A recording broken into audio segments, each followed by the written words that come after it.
What up, y'all? Back again. Just got some more great photos for you from way back when. Well, so the camera came out around 1830s, but wasn't really well known until about the 1850s. But these are 1860s, 1880s, and they're pretty darn clear, wouldn't you say? You know, we're supposed to not have HD type photos and stuff like that, but I'll tell you, man, it makes you wonder sometimes with some of these. Anyway, taking you through, some of these are from New Zealand. Look how beautiful these are, and look how they're all mudded out. Something's going on, you know? And just look at like what we are wheeling around, what kind of equipment we've created. We were obviously reset, at least in my humble opinion. You know, I think we're coming out of the millennial kingdom reign, and we had leftover kingdom buildings, and then we started building our log cabins and stuff around this beautiful stuff. That's what we build, you know, when we first come back. We didn't have a whole lot of advancement. It doesn't matter what was here already. That's the thing. People say, you know, we built this stuff, and you don't see it being built today. And there wasn't a whole lot of money going around back then, and the same architecture was going around every country to world. New Zealand's an island out in way almost close to Australia. But you kind of see what it looks like: devastated, glorious buildings that are being remodeled or cleaned up, and the infrastructure's gone because they had a worldwide catastrophe that they're not talking about, this mud flood and liquefaction. This was the World's Fair, of course. Then they knocked it all down because it was too glorious to keep up. You know, they'll say they built, a lot of times you'll see scaffolding, but it's already built, or they may be repairing a roof or some windows. But outside of that, they'll call those construction. But it's got to make you wonder. I mean, you don't see this stuff being built today, and they're gigantic. Like, look at the doors, and then you have them sinking into the ground. They were built for people larger than us. And the equipment, look at this. Little horse buggies, but we dragged all that stuff there somehow and carved it out. Because, you know, the equipment we had wasn't a whole lot.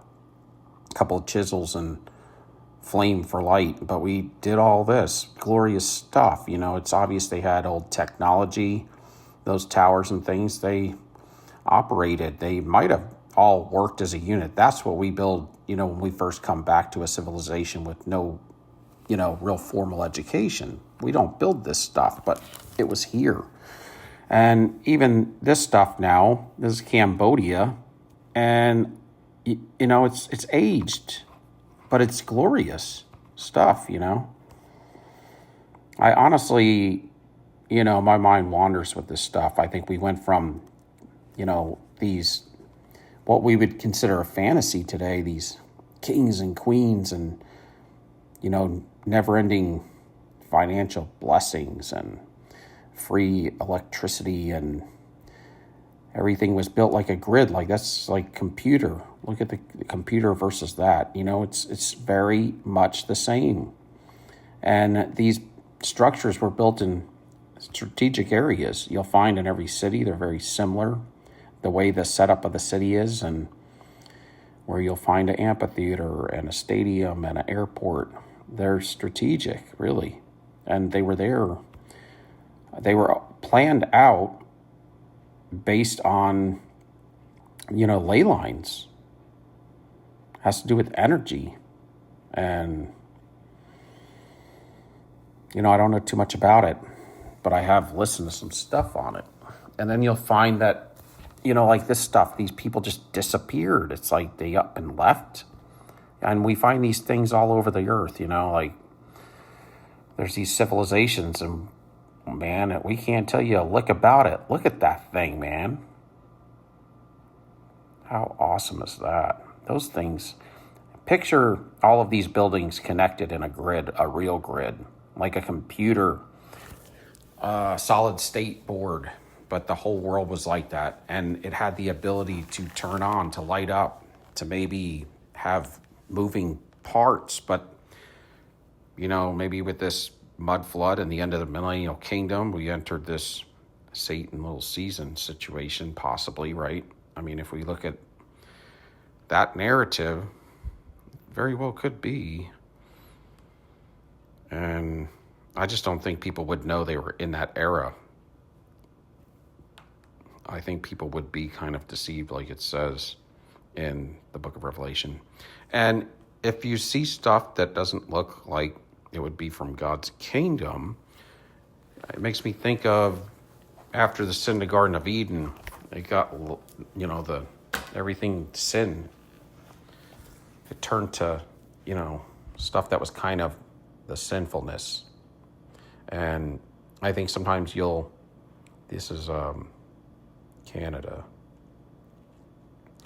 But it just looks like it's a worldwide catastrophe. It's obvious we had that, and nobody's talking about it. So that should kind of spark your thoughts that there's some sort of cover-up. And they just don't build all of these structures going into the ground. And they wouldn't build basements like that, and they definitely wouldn't do it when there was no such thing as dump trucks. It would take forever to dig something out or build it on some ledge or something. We're not capable. I did construction. I mean, we know how to do some things, and a lot of times what you'll find is it's faux, it's fake, it's imitation.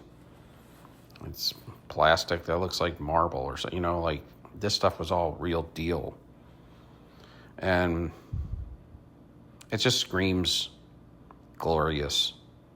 And a different kind of technology, a different kind of architecture, a different kind of living. Even the literature from that era, before the 1700s or late 1700s, you'll find this is Peru, I think. Now some of this stuff I think is from pre-flood, the megaliths, monoliths. These are different.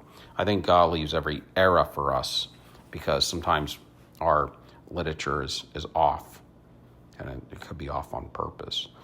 And I think just sometimes, it could have been a different glorious structure, but then when the king left, and that era ended, the cloak of man's sin entered.